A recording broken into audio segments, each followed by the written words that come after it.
Assalamualaikum warahmatullahi wabarakatuh.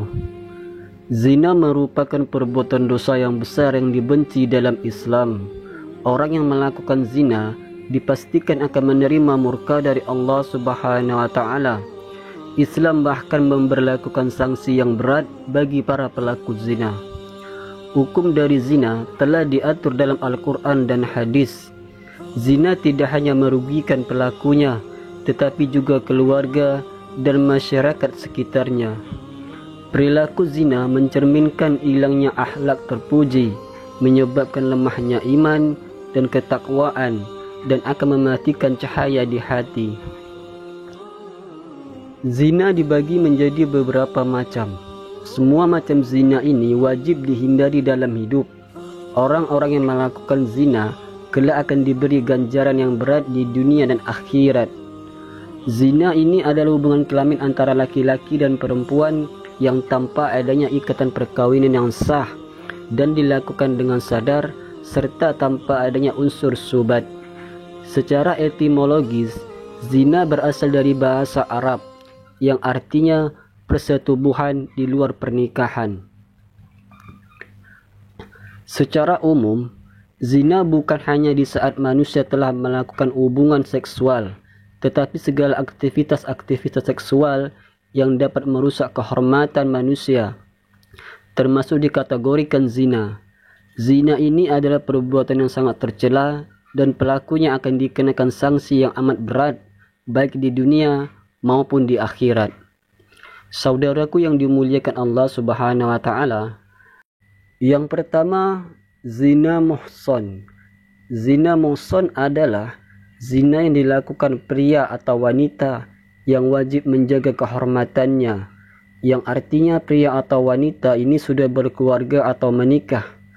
Zina muhsan yaitu zina yang dilakukan orang yang pernah terikat tali ikatan perkawinan, artinya yang dilakukan baik suami, istri, duda ataupun janda.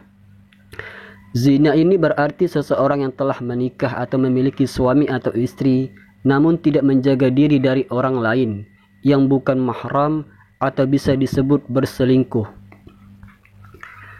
Lalu yang kedua, zina ghairu muhsan.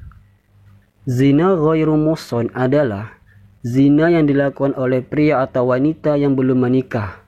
Zina ghairu muhsan termasuk ke dalam macam-macam zina dan contohnya yang dilakukan oleh mereka yang belum sah atau belum pernah menikah. Misalnya saja, mereka yang sedang menjalin hubungan sebelum menikah atau berpacaran maupun yang tidak, namun melakukan perbuatan zina yang belum sah menjadi hubungan yang legal atau suami istri. Yang ketiga adalah zina alaman. Zina alaman adalah zina yang dilakukan dengan menggunakan panca indera.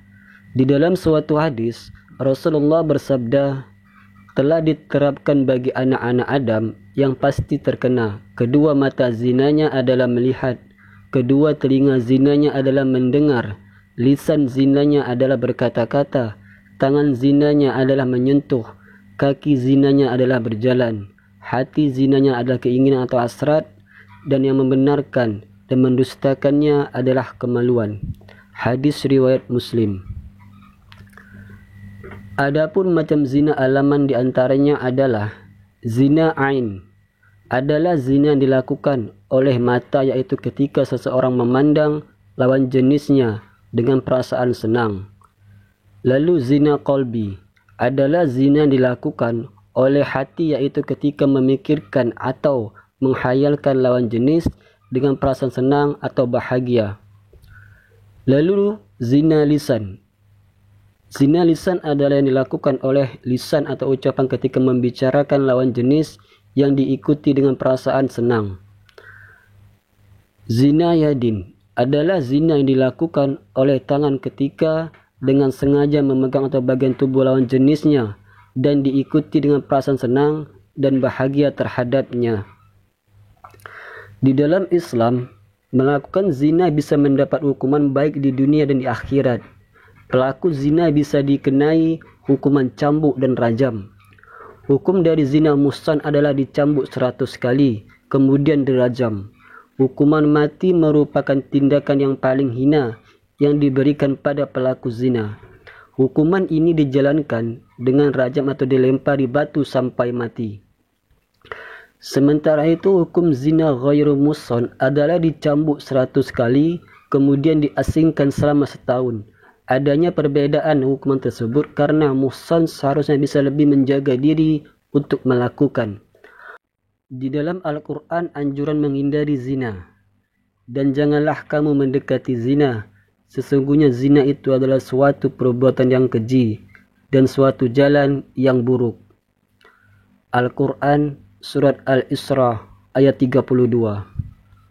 Perempuan yang berzina dan laki-laki yang berzina, maka deralah tiap-tiap seseorang dari keduanya 100 kali dera.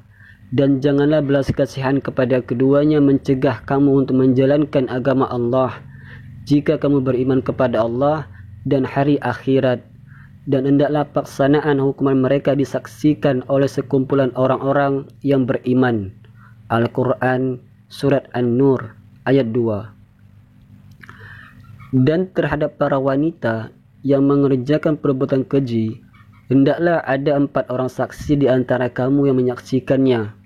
Kemudian apabila mereka telah memberi persaksian, maka kurunglah mereka wanita-wanita itu di dalam rumah sampai mereka menemui ajalnya, atau sampai Allah memberi jalan lain kepadanya. Al-Quran Surat An-Nisa ayat 15. Saudaraku yang dimuliakan Allah Subhanahu wa Ta'ala, demikianlah 3 macam zina yang dibenci Allah Subhanahu wa Ta'ala. Semoga apa yang saya sampaikan bermanfaat untuk anda semua. Jika ada kata-kata yang salah, mohonlah dimaafkan.